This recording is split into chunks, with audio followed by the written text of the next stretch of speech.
Hello friends, Reshma शिक्षा world में आपका स्वागत है। मैं यहाँ आपको मैथ्स की पेडागोजी पेपर 1 सीटेट की पढ़ाऊंगी। आइए करते हैं क्वेश्चन।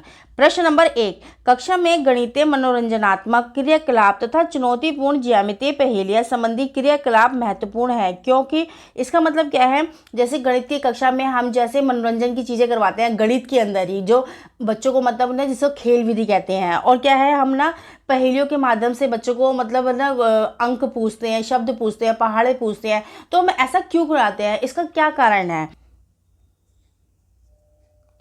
ऑप्शन नंबर 1, वह गणित में कम सफल शिक्षार्थियों तथा मंद गति से सीखने वाले शिक्षार्थियों में रुचि उत्पन्न करने में सहायक होते हैं। इसका मतलब क्या है कि जो गणित के अंदर जो बहुत कम शिक्षार्थी ऐसे होते हैं जो बहुत धीरे गति से सीखते हैं और सफल नहीं होते हैं। मतलब क्या है, जैसे कि ना वो इतने सफल नहीं होते, उनको मतलब अंकों को जोड़ना नहीं आता है, पहाड़े नहीं आते हैं, गिनती नहीं आती है, तो वो कम सफल शिक्षार्थी होते हैं कक्षा के अंदर। और या क्या है, मंद गति से। मंद गति मतलब जो बच्चे बहुत धीरे गति से सीखते हैं। कुछ चीज़ें कुछ मतलब ऐसी, जैसे कि बच्चों को आपने ब्लैक बोर्ड के ऊपर आपने काउंटिंग सिखाई, तो आपने काउंटिंग लिखा और बच्चों को 1 से लेकर 10 तक सिखाई, फिर 10 के बाद सीधा आपने उसको ना 11 से 20 सिखाई, तो बच्चे ने तुरंत कुछ बच्चे सीख लेते हैं। लेकिन कुछ बच्चे ऐसे होते हैं जो बहुत धीरे सीखते हैं, उनको 10 तक की काउंटिंग नहीं आई तो 100 तक कवर कैसे करेंगे। तो क्या है, ऐसे बच्चों के लिए हम ऐसी मनोरंजन की चीजें करवाते हैं कि खेल विधि में बच्चे ना गिनती सीख जाए। जैसे आपने बच्चों को बताया कि ना आप सब बच्चे एक पंक्ति में खड़े हो जाओ और अपना नंबर याद रखो। जैसे आपने बोला 6, तो बच्चा एकदम 6 वाला बाहर आएगा। 7 तो 7 वाला बाहर आएगा। 2 तो 2। तो क्या है, ऐसे से बच्चे को क्या है आप गिनती करना सिखाओगे कि बच्चों को ये पता चलेगा कि 1 2 3। ऐसे ही खेल विधि में बच्चों को क्या है हम गिनती सिखा देंगे। ऑप्शन नंबर दूसरा है, वे विद्यार्थियों को उनकी गणित कक्षा की एक रूपता तथा दैनिक चर्या के कारण होने वाली ऊब से बाहर लाते हैं। इसका मतलब क्या है, जैसे आप कक्षा के अंदर आप एक अध्यापक है, आप बच्चों को पढ़ा रहे हो, तो आप जैसे आपको पता है कि बच्चों को ना क्या कहते हैं गिनती सिखानी है आपको, तो आप ब्लैक बोर्ड पर रोज जाते हो, आप रोज ना उसको मतलब 20 तक की गिनती लिखते हो। तो बच्चे क्या रोज कॉपी में 20 गिनती लिखता है, रोज 1 से 20 तक गिनती लिखता है, क्योंकि आपको पता है कि ये गिनती बच्चों को आई नहीं है, तो इसलिए आप उसको रोज वही काम कराते हो। अब बच्चे रोज उसको पता है कि 1 से लेकर 20 तक गिनती लिखनी है, तो बच्चे क्या उस चीज से ऊब जाता है। तो वो जब ऊब जाता है ना बच्चा, तो वो क्या उस चीज को जल्दी से सीखता नहीं है। तो क्योंकि एक जो अध्यापक का कार्य होता है वो ये होता है कि बच्चों को, क्योंकि प्राइमरी के बच्चे हैं, छोटे बच्चे हैं, उनको इतने रोचक पूर्ण से करवाना है कि मतलब कि वो बच्चा ना बड़ा क्रिएटिव रहे, मतलब रुचि से सीखे वो चीज को, और उसमें ना मतलब कि ना ललक हो कि मुझे ये चीज सीखनी है। चाहे आप उसको खेल विधि से सिखाओ, ग्रुप से सिखाओ, कैसे भी सिखाओ, लेकिन ये है आपको ज्यादा से ज्यादा बच्चों को एक्टिव रखना है। ऑप्शन नंबर तीसरा है, वे प्रतिभाशाली शिक्षार्थियों को उचित अवसर प्रदान करते हैं। इसका मतलब क्या है, जैसे आप खेल विधि से सिखा रहे हो बच्चों को, प्रतिभाशाली कुछ बच्चे जो होते हैं कक्षा में बहुत ज्यादा प्रतिभाशाली होते हैं, जिनको आपने जो भी सिखाया वो सब चीज सीख जाते हैं। तो क्या है, आप उनके लिए और एक नई नई चीजें ला रहे हो, जैसे कि बच्चों को पहेलियों में ही अंकों को जोड़ना सिखा रहे हो, तो बच्चे तुरंत आंसर दे रहे हैं कि मैम इसका आंसर ये होगा। आपने वो कुछ बताया कि देखो इसके जो जानवरों के नाम है, तो बच्चों ने तुरंत बता देगा मैम ये जानवरों के नाम ये है। तो क्या है, आप बच्चों को उस चीज को बता रहे हो, तो बच्चे क्या है, या तो ये है कि आप ये सारी खेल विधियां इसलिए करते हो कि प्रतिभाशाली बच्चों को बढ़ावा देना है। ऑप्शन नंबर 4 है, वे प्रत्येक शिक्षार्थी की स्थानिक व विश्लेषणात्मक योग्यता के संवर्धन में सहायक है। इसका मतलब क्या है कि बच्चों शिक्षार्थियों की जो स्थान की जो उसकी होती है, और क्या है विश्लेषण किसे कहते हैं किसी भी चीज को जो होता है मतलब कि ना अलग करना, विश्लेषण करना। जैसे आप ग्रुप बना देते हो बच्चों को, तो जैसे आपने बच्चों को बहुत सारी चीजें दे दी है, अब आपने कहा कि ना आप कुछ ग्रुप 5 के बनाओ, इसमें कुछ ग्रुप 7 के बनाओ, तो बच्चे क्या है चीजों को इकट्ठे करता है, तो वो विश्लेषित कर रहा है, उसे अलग अलग कर रहा है। पहले 5 का ग्रुप बना देगा, कोई 7 का बना देगा, कोई 4 का, जैसे जैसे आपने कक्षा में बताया। तो क्या है उस चीज को विश्लेषित उसे अलग अलग करना आ जाएगा उसके। तो या फिर आप इसकी योग्यता को विकास करने के लिए इसलिए करते हो। तो इसका जो बिल्कुल जो सही जो आंसर है वो है ऑप्शन नंबर 4। क्यों? क्योंकि ऑप्शन नंबर 4 के अंदर बच्चा स्वयं से कुछ कर रहा है, आपने उसको कुछ भी टास्क दिया है कि आपको ये करना है, तो बच्चा क्या है उस चीज को कर रहा है। तो इसका ऑप्शन नंबर जो 4 है जो है बिल्कुल सही है, क्योंकि आपका उद्देश्य यही है कि बच्चा स्वयं से कुछ करे, और आप बच्चे को कक्षा को आपको सिखाना भी है बच्चे को, और बच्चा स्वयं से कुछ करे, और बच्चा अपना बौद्धिक विकास भी करे, मानसिक भी करे, चिंतन भी करे, समझ भी करे, वो उसका सारा विकास भी हो। तो इसका ऑप्शन नंबर 4 है ना बिल्कुल सही है, क्योंकि बच्चे को जो है उसकी जो स्थान की जगह है वो विश्लेषण करना आ जाएगा। तो इसका ऑप्शन नंबर जो 4 है बिल्कुल सही है। प्रश्न नंबर दूसरा, प्राथमिक अवस्था में गणित में रचनात्मक मूल्यांकन में अंतर्निहित है। इसका मतलब क्या है, जो प्राथमिक जो अवस्था होती है बच्चे की, प्राइमरी होती है, तो उसमें क्या है गणित के अंदर बच्चा जो है रचनाएं करता है, बहुत सी चीजें खुद करता है, तो वो उसका जो मूल्यांकन हम करते हैं वो उसमें किस चीज में अंतर्निहित है। ऑप्शन नंबर एक, अधिगम में असंगति को और शिक्षण में कमियों को पहचानना। इसमें क्या है, हम बच्चे की जो है असंगति को और क्या है शिक्षण के अंदर जो उसकी जो कमियां होती है उसको पहचानते हैं। कैसे पहचानते हैं मूल्यांकन के अंदर? भाई हमने कक्षा के अंदर समझ लो आपने बच्चे को ना प्लस के सम सिखाए, उसके बाद क्या है आपने जब उसको पेपर में इसी में दिए प्लस के सम तो बच्चा नहीं कर पाया, तो हम उसका जब लास्ट में देखते हैं हम उसका मूल्यांकन करते हैं कि बच्चों की शिक्षण में ना मतलब जो है कहाँ कमियां हैं, क्या नहीं सीखा बच्चे ने, क्यों नहीं सीखा, तो हम उसी कमियों को पहचान करते हैं। ऑप्शन नंबर दूसरा है सामान्य त्रुटियों को पहचाना। जैसे ये बच्चा रेगुलर जो कक्षा के अंदर सामान्य त्रुटि होती है कि बच्चों को हमने कुछ सिखाया, बच्चा रेगुलर में वही चीज़ करता है कि बच्चा साइन गलत लिख देता है लेकिन करता सही है, तो वो कहते हैं जो सामान्य त्रुटि होती है। ऑप्शन नंबर तीसरा है क्रिया प्रणाली के ज्ञान और विश्लेषणात्मक प्रतिभाओं की परीक्षा, या फिर क्या है क्रिया प्रणाली के मतलब उसको ज्ञान को और क्या है हम उसके जो विश्लेषण मतलब जिसको वो अलग अलग करता है उसकी क्या है प्रतिभाओं की हम क्या है परीक्षा लेते हैं। मूल्यांकन में हम ये देखते हैं कि जो हमने उसकी विश्लेषण की जो परीक्षा लेती है तो हम उसका मूल्यांकन करते हैं कि बच्चे ने सही किया है नहीं किया है। ऑप्शन नंबर 4 है विद्यार्थियों के ग्रेड और रैंक की स्थिति, या फिर हम ये देखते हैं विद्यार्थियों की क्या है ग्रेड कितने आए हैं या उसकी रैंक की स्थिति कितनी है, बच्चों को कितना सीखा है।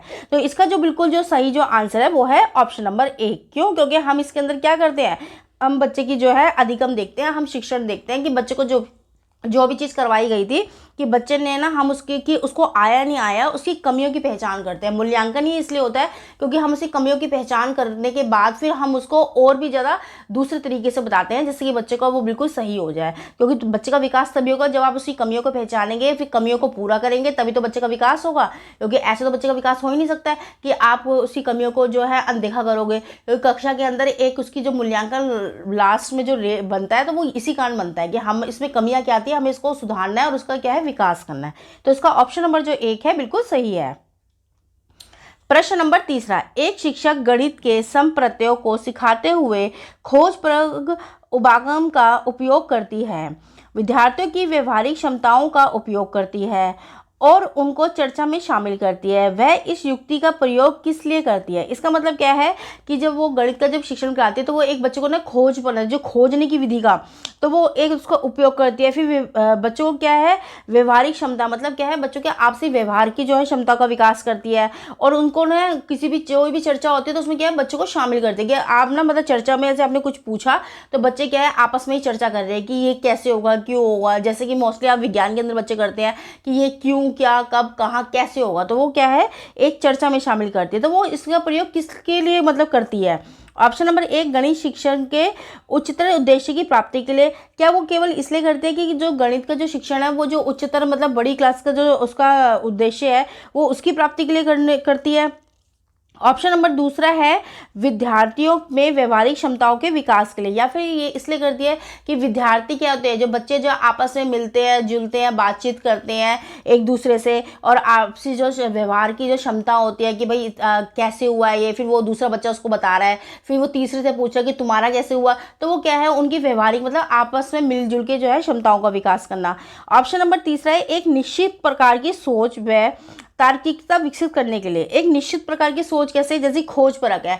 आपने बच्चों को बोला है कि ना आपने जैसे कोई बच्चों को टास्क दे दिया है कि आप ना एनिमल बताओ कौन से एनिमल है जो सिर्फ ओनली ना पानी पी के ही रहते हैं, या कौन से जानवर है जो सिर्फ ओनली ना केवल घास और घास ही खाते हैं। तो क्या है बच्चे ना खुद से मतलब खोजेंगे उस चीज़ को वो कौन कौन से जानवर होते हैं, फिर आपस में डिस्कस करेंगे, फिर क्या है उनकी ना वो उनके देखेंगे कि ये सिर्फ घास पे ही जीवित रहते हैं या सिर्फ ये पानी पे ही जीवित रहते हैं। तो उनकी फिर तर्क शक्ति बढ़ेगी कि अगर उन्होंने जैसे जानवर निकाल लिए खोज करके अपने आप, फिर वो डिस्कस करेंगे इसमें आपस में ग्रुप में करेंगे, फिर टीचर्स आपसे पूछेंगे, फिर आप उनको बताओगे कि वो पानी पीते हैं कि पानी पे ही जीवित रहते हैं। तो क्या है उनके तर्क करने की शक्ति का भी विकास होगा। भाई हमारा उद्देश्य क्या है कक्षा में बच्चों को पढ़ाने का, यही तो है कि हमें बच्चे खुद से तर्क करें और खुद से वो ढूंढे और उसके बाद वो उस चीज़ को लेकर आए तो उसको बिल्कुल सही आंसर लेके आए और फिर उसको पता चले। क्योंकि जब बच्चा खुद से कुछ खोज करता है तो उसका जो हमेशा ज्ञान उसका जीवन पर्यंत रहता है, क्योंकि खोजने से ही तो बच्चा सीखता है।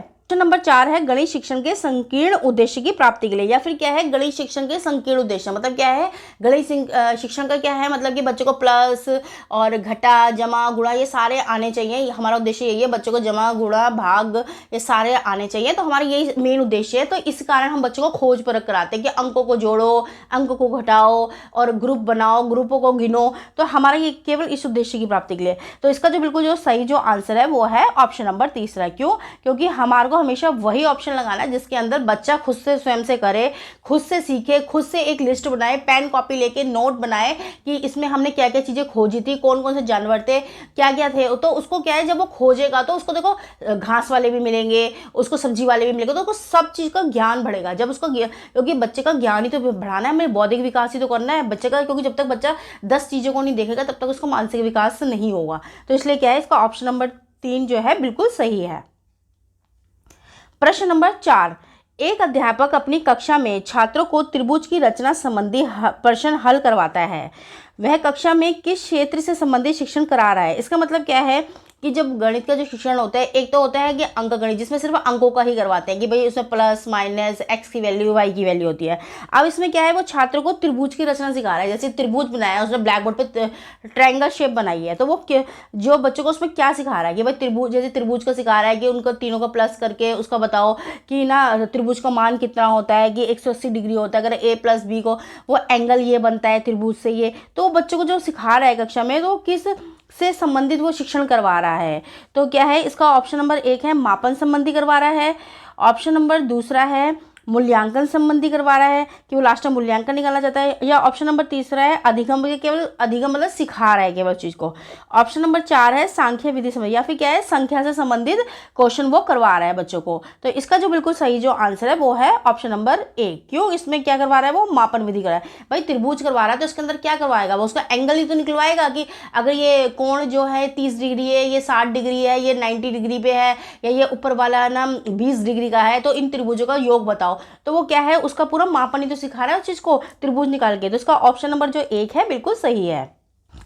प्रश्न नंबर 5, बच्चों के वर्गीकरण तथा कक्षा उन्नति के लिए निम्न में से कौन सा मूल्यांकन अति आवश्यक है? इसका मतलब क्या है, बच्चों के वर्गीकरण, वर्गीकरण क्या है, बच्चों के जैसे कि वर्गीकरण करना मतलब वर्गों के अंदर विभाजित कर देना, अलग अलग कर देना, तथा कक्षा उन्नति, कक्षा की मतलब बच्चों को अलग अलग विभाजित कर देना, और प्लस क्या कक्षा की उन्नति, कक्षा मतलब चाहते कि हम कक्षा की उन्नति हो, मतलब अगर 50 बच्चा आपकी कक्षा में है तो 50 के 50 बच्चों को ही आपका ज्ञान मतलब जो आपने दिया है वो 50 के 50 बच्चों को समझ आए, तो वो क्या है कक्षा की उन्नति होगी।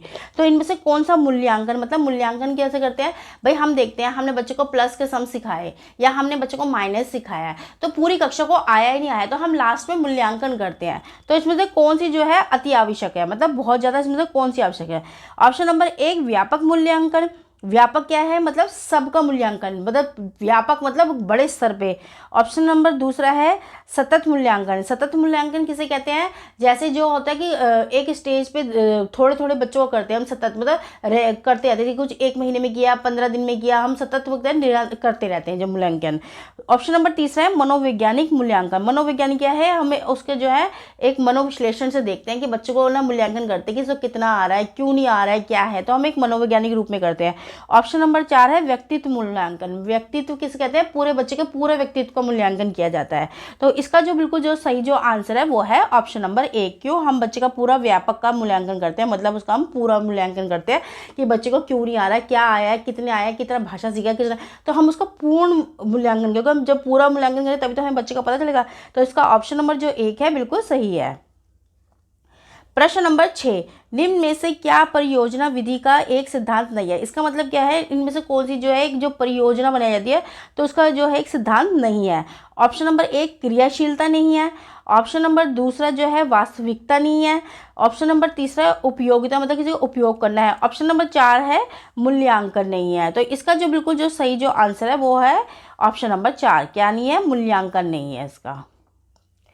प्रश्न नंबर 7, गणित शिक्षण में मूल्यांकन निम्न में से किस उद्देश्य की पूर्ति करता है? इसका मतलब क्या है कि गणित शिक्षण में हम बच्चे का मोस्टली मूल्यांकन करते हैं, तो इसका उद्देश्य क्या है, मतलब किस पूर्ति के करते हैं? भाई आप देखो, कक्षा के अंदर मूल्यांकन हमने क्या है, पूरा व्यापक स्तर पे करते हैं, बच्चे का पूरा मूल्यांकन करते हैं। हम क्यों करते हैं, किस कारण करते हैं? भाई हम कक्षा के अंदर बच्चे को कुछ सिखा रहे हैं, तो हमें कैसे पता चलेगा कि बच्चे को जो हमने सिखाया है उसने उस समय तो कर लिया, लेकिन जब हमने दोबारा दूसरे दिन पूछा तो बच्चा उसको भूल गया है, गलत कर रहा है। तो हम उसका पूरा मूल्यांकन करते हैं कि क्यों नहीं मतलब किया इसने, या क्या समझ नहीं आया, या इसके साथ क्या परेशानी है बच्चे को, तो हम पूर्ण मूल्यांकन करते हैं। तो हम किस उद्देश्य की पूर्ति के लिए करते हैं? ऑप्शन नंबर 1, शिक्षण की व्यूह रचना का विकास करना। या हम इसलिए करते हैं कि जो हम बच्चे को पढ़ा रहे हैं, जो भाई हमारा उद्देश्य क्या है, बच्चे को समीकरण बताना है, तो हमारा जो एक पूरा व्यू है, हमारा शिक्षण है, तो केवल हम उसी रचना का विकास करना चाहते हैं। या ऑप्शन नंबर दूसरा है, बालकों को सीखने का उत्तम तरीका बताना। या फिर क्या है कि मतलब कि इस जैसे हमने कक्षा के अंदर एक मेथड समझाया बच्चे को, उस मेथड से सिर्फ ओनली 10 बच्चों को समझ आया, बाकी का हमने मूल्यांकन करा कि देखा हमने कि भाई 30 बच्चों को समझ नहीं आ रहा, तो क्या है, हम क्या करेंगे कि हम कोई दूसरा मेथड यूज़ करेंगे कि पूरे के पूरे 50 बच्चों को समझ आए। तो क्या है, केवल हम इसी उद्देश्य से करते हैं कि बालकों को जो है हम उत्तम से अच्छा जो हम तरीका दे सके। ऑप्शन नंबर तीसरा है, उपचारात्मक शिक्षण पर बल देना। उपचारात्मक शिक्षण पे मतलब क्या है, हम बच्चे का उपचार करेंगे। भैया जब बच्चे ने कुछ सीखा नहीं, जो सिखाया वो सीखा नहीं, वो गलत कर रहा है, तो हम क्या करेंगे, उसका उपचार करेंगे कि इसने क्यों नहीं सीखा। तो अगर इस बच्चे को मतलब इस मेथड से नहीं आया तो हम क्या करेंगे, दूसरा मेथड लेंगे। अगर दूसरे से नहीं आया हम तीसरा मेथड, तो लेकिन हम बच्चे का उपचार कर देंगे। तो इसलिए क्या है, केवल हम उपचारात्मक शिक्षण को मतलब बल देना चाह रहे हैं। ऑप्शन नंबर जो 4 है, उपरोक्त सभी है। तो इसका जो सही जो आंसर है वो है ऑप्शन नंबर 4। क्यों? क्योंकि ये चारों ही तरीके ऐसे हैं कि हम चारों ही तरीके कक्षा के अंदर प्रयोग करते हैं। अगर आप एक टीचर हैं तो आप बच्चे को पढ़ाएंगे तो आप चारों ही प्रयोग करोगे। आप इस मेथड से नहीं बच्चा समझा, हमने देखा, उसका उपचार किया, हमने मूल्यांकन कर लिया, हमें पता चला बच्चे को नहीं समझ आया, तो हम क्या है, अगले दिन हम दूसरा मेथड बताएंगे, फिर हम तीसरा बताएंगे। लेकिन हमारा उद्देश्य यही है कि 50 के 50 बच्चों का हमको विकास करना है, उसका बौद्धिक विकास करना है, उसका मानसिक विकास करना है, उसका चिंतन विकास करना है। क्योंकि हमारा उद्देश्य सिर्फ बच्चे को समझाना है, इससे नहीं समझेगा तो उससे समझेगा, लेकिन उद्देश्य यही है। तो इसका ऑप्शन नंबर 4 है बिल्कुल सही है। प्रश्न नंबर 8, अधिगम अनुभव की योजना बनाने से पूर्व आवश्यक है कि अनुभव मतलब क्या है, अधिगम किसे कहते हैं, सीखने की। अगर आप सीखने की कोई और अनुभव क्या होता है, जिस चीज़ को करने के बाद जो है अनुभव प्राप्त होता है, तो क्या है, सीखने का कोई अनुभव की अगर तुम कोई योजना बना रहे हो तो इससे पूर्व क्या आवश्यक है अनुभव में? ऑप्शन नंबर 1, वो तो पर्याप्त हो, मतलब जो भी आप सिखा रहे हो वो पर्याप्त होना चाहिए। ऑप्शन नंबर दूसरा है, संतोषप्रद हो। संतोषप्रद मतलब क्या होता है, जैसे जो भी कक्षा में सिखाया है वो संतोषप्रद हो, मतलब ये है कि अभी अरे इसके अंदर तो 2 इंक्लूड और करना था, 3 करना था, ये ऐसा नहीं है। जो भी अगर सिखाया वो पूर्ण रूप से एक संतोष हो उस चीज़ में कि यही है इसका राइट। ऑप्शन नंबर तीसरा है, ये सभी है या फिर ये सारे हैं। ऑप्शन नंबर 4 है, परिपक्वता के अनुकूल हो। परिपक्वता क्या कहते हैं, जो भी आप सिखा रहे हो वो जैसे कक्षा 5वीं को सिखा रहे हो आप, तो 5वीं में क्या है, बच्चे इतने मेच्योर समझदार होते हैं, तो वो क्या है, परिपक्व रूप में होना चाहिए। ये नहीं है आप 5वीं क्लास का बच्चा है, उसको आप प्ले मतलब छोटे नर्सरी के बच्चे के मेथड के हिसाब से समझा रहे हो, नहीं, आप उसको 5वीं कक्षा तो 5वीं में परिपक्व रूप से समझा रहे हो। तो इसका जो बिल्कुल सही जो आंसर है वो है ऑप्शन नंबर दूसरा। क्यों ऑप्शन नंबर दूसरा क्यों सही है? ऑप्शन नंबर दूसरा इसलिए सही है क्योंकि क्या है, कोई भी चीज़ अगर बच्चे को सिखा रहे हो तो वो क्या है, संतोषप्रद होनी चाहिए, बच्चों को बिल्कुल संतोष होना चाहिए कि हाँ अब यही है, इससे आगे कुछ नहीं है, यही है जो मैम ने हमें बताया, तो वो क्या है, संतोषप्रद होना चाहिए। तो ऑप्शन नंबर दूसरा है बिल्कुल सही है। प्रश्न नंबर 9, गणित शिक्षण में मूल्यांकन की प्रक्रिया है। इसका मतलब क्या है कि जो गणित शिक्षण में जो है मूल्यांकन की प्रक्रिया कैसी है, आप मूल्यांकन जो है कक्षा में कैसे कर सकते हो? ऑप्शन नंबर 1, प्रश्नावली। प्रश्नावली कैसे है, मतलब जैसे कक्षा में आपने बच्चे से क्वेश्चन पूछा कि बच्चों बचाओ ये वो कहाँ पर था या वो वहाँ पर कैसे है, तो क्या है उसमें आप बच्चे से प्रश्न पूछ रहे हो, बच्चे भी कुछ आंसर दे पा रहे हैं, कुछ नहीं दे पा रहे, तो आपको उस चीज़ से पता चल जाएगा कि बच्चों को आया या नहीं आया। ऑप्शन नंबर दूसरा है साक्षात्कार। साक्षात्कार किसे कहते हैं, उसे कहते हैं कि बच्चों को आपने बिल्कुल सामने बिठा के उससे पूछ रहे हो कि बताओ ये क्या होता है क्या नहीं होता है, तो क्या है उसको साक्षात, वो बच्चा आंसर कितने दे रहा है कितना नहीं दे रहा है। जैसे एक वाइवा टाइप का लेते हैं बच्चों का, एक पर्सनल रूप से लेते हैं हम, तो क्या होता है वो साक्षात्कारी होता है, बच्चे से आमने सामने बिठाते हो और उससे पूछते हो। ऑप्शन नंबर तीसरा है पड़ताल सूची, या फिर क्या है बच्चों की आप पड़ताल करेंगे, उसकी सूची बना के पूरा कि ना बच्चे ने कितना सीखा है, कितना किया है, कॉपी में कितना लिखा है और कितना वो बोल पा रहा है, तो क्या पूरी उसकी पड़ताल कर लोगे। या ऑप्शन नंबर 4 है यह सभी है। तो इसका जो बिल्कुल सही जो आंसर है वो है ऑप्शन नंबर 4। क्यों? क्योंकि ना हम बच्चे का मूल्यांकन ना, ये नहीं है कि सिर्फ हम डायरी पे ही नोट करेंगे, हम बच्चे से कुछ भी पूछ सकते हैं, प्रश्न पूछ के भी कर सकते हैं, साक्षात भी कर सकते हैं, बच्चे पड़ताल सूची भी कर सकते हैं, हम सब तरीकों से बच्चे का मूल्यांकन कर सकते हैं। तो इसका ऑप्शन नंबर जो 4 है बिल्कुल सही है। प्रश्न नंबर 10, निम्न में से क्या मूल्यांकन का सोपान नहीं है? इसमें से पूछ रहा है कि ये जो ऑप्शन दिया है उनमें से मूल्यांकन का सोपान जो नहीं है, नेगेटिव पूछ रहा है। ऑप्शन नंबर 1, अधिगम अनुभव की योजना बनाना।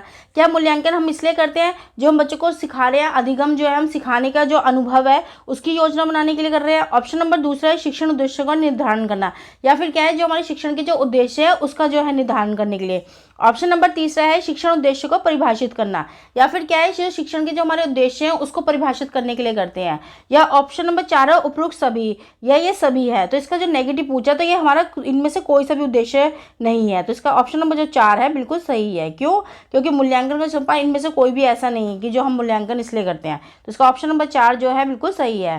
प्रश्न नंबर 11, कोठारी आयोग के अनुसार मूल्यांकन किस प्रकार की प्रक्रिया है? इसका मतलब क्या है, जो कोठारी जो आयोग है उसका जो है मूल्यांकन का जो है किस प्रकार की प्रक्रिया है? ऑप्शन नंबर 1, एकांकी, क्या सिर्फ एक ही उसका किया जाता है? ऑप्शन नंबर दूसरा है सतत, जो है मतलब रेगुलर करते हैं, सतत करते रहते हैं।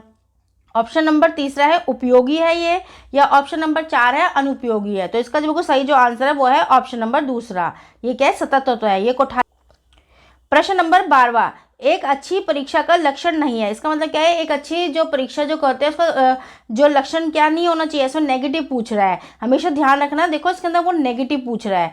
तो क्या है, क्या नहीं है? ऑप्शन नंबर 1 है आसान स्तर, क्या हमें परीक्षा का जो मतलब बच्चों की बनाए वो बहुत आसान स्तर का। ऑप्शन नंबर दूसरा है विश्वसनीयता, मतलब क्या है विश्वास होना चाहिए। ऑप्शन नंबर जो तीसरा है वो क्या वैधता, मतलब क्या वैध होना चाहिए बिल्कुल। ऑप्शन नंबर 4 व्यापकता, व्यापकता मतलब क्या है जो सब चीज को इंक्लूड कर रहा हो उस पेपर के अंदर।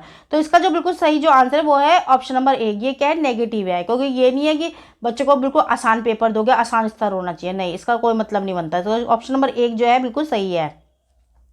प्रश्न नंबर 13, मानसिक गणित संबंधी गतिविधियां महत्वपूर्ण है क्योंकि यह निम्नलिखित में से किसी एक के अवसर उपलब्ध कराती है।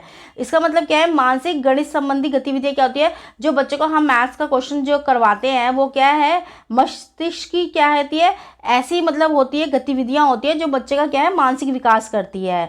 तो ये कौन सा अवसर बच्चों को उपलब्ध करवाती है? ऑप्शन नंबर 1, मानसिक संगणना संबंधी प्रक्रियाओं का विकास, क्योंकि शिक्षार्थी तेज गति से संख्याओं के परिकलन के बीच संबंधों की पहचान करने की कोशिश करता है। भाई हम ये इसलिए करवाते हैं क्योंकि जब बच्चा जो है मानसिक रूप से जो है मतलब संख्याओं को वो पहचानता है और फिर क्या है उन संबंधों की क्या है वो पहचान करने की भी कोशिश करता है, कौन सा अंक है कौन सा नहीं है, इस अंक को जोड़ने से क्या होगा, इसकी एक्स की वैल्यू, तो वो क्या है उसकी मानसिक प्रक्रिया होती है। ऑप्शन नंबर दूसरा है पेपर पेंसिल का उपयोग करते हुए कक्षा में प्रक्रियाओं को सीखने में निपुणता प्राप्त करना, या फिर क्या है जो मैडम ब्लैक बोर्ड पर लिखवा रही है तो उन चीज़ को क्या है पेपर पेंसिल पे वो लिख रहा है, तो क्या है हम केवल उसकी प्रक्रिया को बढ़ाने के लिए करते हैं। ऑप्शन नंबर तीसरा है कलन विधि को सिखाने में निपुणता प्राप्त करना और कम समय में अधिक संख्या में समस्याओं का अभ्यास करना। इसका मतलब क्या है कि बच्चे कलन जो है जो बनाते हैं चित्र बनाते हैं उसकी निपुणता प्राप्त करनी है गणित में, या फिर क्या है कम समय में ना अधिक समस्याएं जो है बच्चा उसको सॉल्व कर सके। ऑप्शन नंबर 4 है परिक्रम में परिशुद्धता के साथ उनकी गति को बढ़ाने, परिशुद्धता के साथ क्या है बच्चा मतलब अपनी गति को बढ़ा सके और परीक्षाओं में उनके निष्पादन में क्या है सुधार करने में क्या है बच्चे की वो सहायता कर सके। तो इसका जो बिल्कुल जो सही जो आंसर है वो है ऑप्शन नंबर 1। क्यों? ऑप्शन नंबर 1 में ये हमें क्या है बच्चों को जो भी सिखाएंगे हम उसके वो मानसिक रूप से क्या है एकदम बच्चा विकास हो सके, मानसिक विकास हो सके, बौद्धिक विकास हो सके, वो क्या है संख्याओं को पहचान सके तेज गति से और उनको क्या है वो सॉल्व भी कर सके। तो इसका ऑप्शन नंबर जो 1 है बिल्कुल सही है। प्रश्न नंबर 14, विचार विमर्श का महत्व है। विचार विमर्श क्या है ना, किसी भी टॉपिक के ऊपर विचार कर रहा है बच्चा, विमर्श भी दे रहे हैं, आपस में बातचीत कर रहे हैं, तो उसका क्या है क्या महत्व है? ऑप्शन नंबर 1 लिखित परीक्षाओं में, या तो क्या है लिखित परीक्षाओं के अंदर महत्व है। ऑप्शन नंबर दूसरा है मौखिक परीक्षाओं में। मौखिक परीक्षाएं किसे बोलते हैं, जैसे कुछ बच्चों से हम ना मौखिक परीक्षा लेते हैं, हमने कोई बच्चे को लेसन पढ़ाया, हम क्या है उसे मौखिक क्वेश्चन पूछेंगे, तो बच्चा क्या करेगा वहाँ पे अपने मतलब क्या है बताएगा उस क्वेश्चन के अर्थ उत्तर बताएगा, अपना क्या है विचार बताएगा, बताएगा, विमर्श करेगा उस चीज़ को। ऑप्शन नंबर तीसरा है प्रयोगात्मक परिश्रम, या फिर क्या है किसी चीज़ में विचार विमर्श करते हैं, प्रयोग किसी चीज़ में करते हैं तो वहाँ पे अपने विचारों विमर्श देते हैं। ऑप्शन नंबर 4 है ये सभी है। तो इसका बिल्कुल सही जो आंसर है वो है ऑप्शन नंबर दूसरा। क्यों? क्योंकि इसके अंदर मौखिक परीक्षाओं में विचार विमर्श क्या है, बहुत ही फायदेमंद होते हैं, क्योंकि ना बच्चे अपने विचार बताते हैं, उनके हम अर्थों को समझते हैं, बच्चा क्या कहना चाहता है, इसकी सोच कहाँ तक है बच्चे की, तो क्या है ये मौखिक परीक्षाओं के लिए लाभदायक है। तो इसका ऑप्शन नंबर दूसरा जो है बिल्कुल सही है। प्रश्न नंबर 15, छात्रों की शैक्षिक उपलब्धियां का पता लगाने का सर्वोत्तम उपाय है। इसका मतलब क्या है, जो हम छात्र जो बच्चे होते हैं उनकी जो हम शैक्षिक कौन कौन सी जो शिक्षा की जो उपलब्धि है जो जरूरी है बच्चों के लिए, तो हम उसको कैसे पता लगाते हैं, उसका सर्वोत्तम उपाय कौन सा है। ऑप्शन नंबर 1 है मापन है, या तो हम मापन करें बच्चों का। ऑप्शन नंबर जो दूसरा है मूल्यांकन, कि मूल्यांकन करें, क्योंकि हम जब बच्चे का मूल्यांकन कैसे करते हैं, हम व्यापक रूप में करते हैं, पूर्ण स्तर के रूप में हम मूल्यांकन करते हैं। हम देखते हैं बच्चे ने क्या सीखा क्या नहीं सीखा, कितना आया, बच्चे को कौन से मेथड से हम सिखाएं, तो क्या है मूल्यांकन तब करते हैं। ऑप्शन नंबर तीसरा है लिखित परीक्षा, या फिर क्या है प्रश्नों में बच्चे जब लिखित उत्तर देते हैं तब हम उनका पेपर चेक करते हैं, तब हमें पता चलता है बच्चों ने कक्षा में कितना सीखा था, कि जो उन्होंने पेपर में कैसे लिखा है।